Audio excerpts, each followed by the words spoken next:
Assalamualaikum warahmatullahi wabarakatuh. Halo history lover semua, kembali lagi bersama saya di kelas sejarah bersama Sami. Alhamdulillah kita telah memasuki bulan suci Ramadan. Dan di bulan ini kelas sejarah bersama Sami akan lebih mengintensifkan pembahasan tentang sejarah-sejarah Islam. Di sekarang ini gua mau coba membahas istilahnya itu stereotype yang sudah sering dikatakan oleh banyak tokoh-tokoh, banyak orang-orang yang bilang kalau Nabi Muhammad itu diutus ke Mekah, ke tanah Arab, karena itulah tempat paling biadab di muka bumi.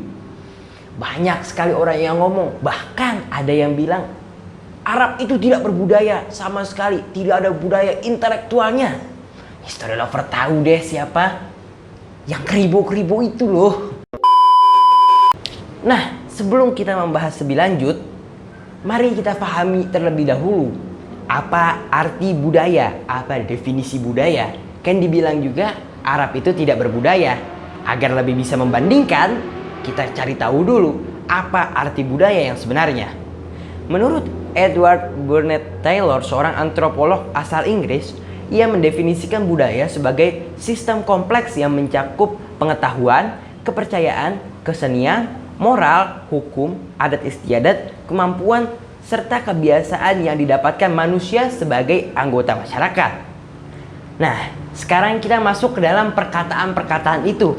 Arab tidak berbudaya, Arab biadab, dan lain sebagainya. Mari kita lihat, apakah betul bangsa Arab itu sangat tidak berbudaya?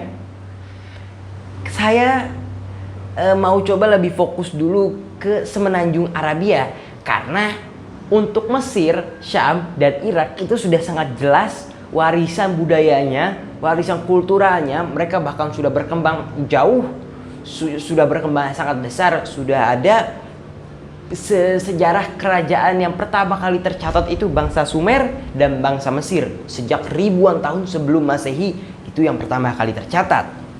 Nah, kalau di semenanjung Arab ini, mereka juga telah mempunyai peradaban sendiri. Sebelum datangnya Islam, terdapat beberapa kerajaan, sebut saja Saba, Ma'in, dan Himyar. Mereka telah memiliki susunan pemerintahannya sendiri dengan berbagai kisah tentang kemegahan kerajaan-kerajaan itu dahulu. Sudah barang tentu, kerajaan pasti memiliki adat istiadat, memiliki hukum, memiliki kepercayaan, dan lain sebagainya. Sekarang kita bahas lebih spesifik ke kota Mekah yang dianggap oleh orang-orang yang mengatakan ini itu pusatnya kebiadaban, sumbernya kebiadaban, dan tempat kebiadaban yang paling dahsyat di waktu itu. Ternyata di waktu itu penduduk Mekah bukan manusia gua yang belum mengenal busana. Mereka sudah memiliki peradaban tersendiri. Bahkan orang-orang Mekah itu sudah memiliki sederet kebiasaan baik. Di antaranya jujur, budaya menjamu tamu, membiasakan khitan. Mereka juga menghormati tanah haram dan bulan haram. Memang ada juga kebiasaan-kebiasaan buruk. Dan yang paling terkenal itu membunuh anak perempuan, anak bayi perempuan hidup-hidup, menguburnya.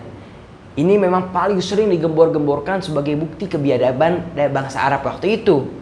Namun ini dipropagandakan secara terlalu berlebihan. Sebetulnya tidak sebanyak itu orang-orang yang melakukan praktik-praktik jahiliyah mengubur anak ini.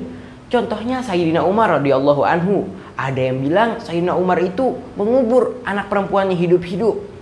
Itu sebetulnya tidak terjadi. Riwayat-riwayatnya bukan lemah lagi, tidak ada. Dan juga apabila semua orang Mekah pada waktu itu mengubur anak perempuannya, gak logis akan ada penduduk Mekah. Karena bagaimana bisa lahir tanpa adanya perempuan? Di masa itu juga Mekah memiliki banyak ahli bahasa dan ahli sastra. Mereka juga menjadi kaya akan kosakata baru. Karena setiap tahun mereka menjadi tuan rumah diselenggarakannya ibadah haji.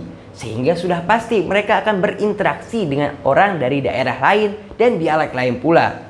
Orang Mekah dan Arab bagian utara lain juga memiliki banyak pepatah, ahli syair, dan ahli pidato yang memiliki kedudukan tersendiri di mata masyarakat. Masyarakat Mekah juga memiliki beragam kepercayaan, mulai dari pengikut Nabi Ibrahim, Yahudi, Nasrani, penyembah bintang, hingga penyembah berhala. Sebagian di antara penyembah berhala ini sebetulnya mengakui Tuhan yang satu atau monoteis. Namun mereka menjadikan berhala sebagai perantara. Waduh, udah kayak real estate aja nih, ada perantaranya. Perantara kepada Tuhan yang satu itu. Selain agama, berbagai mitos juga berkembang dan dipercaya oleh masyarakat Arab dan masyarakat Makkah pada waktu itu. Masyarakat Arab Utara dan masyarakat Makkah juga menguasai ilmu perbintangan. Dengan berbagai istilah tersendiri, mereka dapat memprediksi musim melalui ilmu perbintangan tersebut. Masyarakat Mekah pada khususnya dan masyarakat Arab Utara pada umumnya itu memiliki juga ilmu nasab, ilmu keturunan gitu. Yang mereka itu memiliki pembagiannya tersendiri, mulai dari sya'ab, kabilah, imarah, batan, fakhis, dan fusailah. Mereka itu membaginya secara spesifik. Meskipun dari pembagian itu terdapat fanatisme kabilah atau fanatisme suku yang cukup kuat. Nah, kita kembali ke konteks kebiadaban. Sebetulnya di zaman itu kebiadaban merajalela di seluruh muka bumi di dunia, mulai dari bagian negara Eropa, Asia, dan seluruh dunia pada waktu itu. Misalnya di Cina ada praktek pengebirian bagi para kasim. Di Romawi ada tradisi gladiator yang istilahnya sama sekali tidak menghargai nyawa manusia, dan lain sebagainya yang terjadi secara umum dan secara mengglobal di seluruh dunia pada waktu itu. Nah, kalau juga kita ingin melihat sejarah ini secara lebih objektif, sebaiknya kita tidak menghakimi para pelaku sejarah di waktu itu. Kalau kita mau betul-betul sesuai dengan metodologi sejarah, tidak seharusnya kita menghakimi karena kita tidak tahu bagaimana budaya di waktu itu.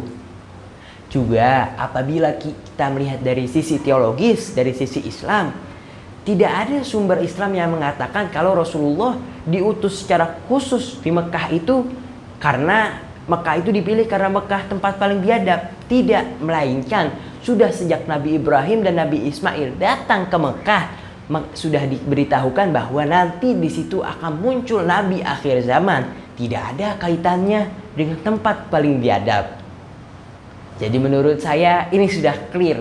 Isu bahwa Mekah itu paling biadab dan lain sebagainya tidak relevan dan tidak bisa dipertahankan argumentasi tersebut dengan fakta-fakta yang ada. Oke, sekian dulu. Wassalamualaikum warahmatullahi wabarakatuh. Salam history lover.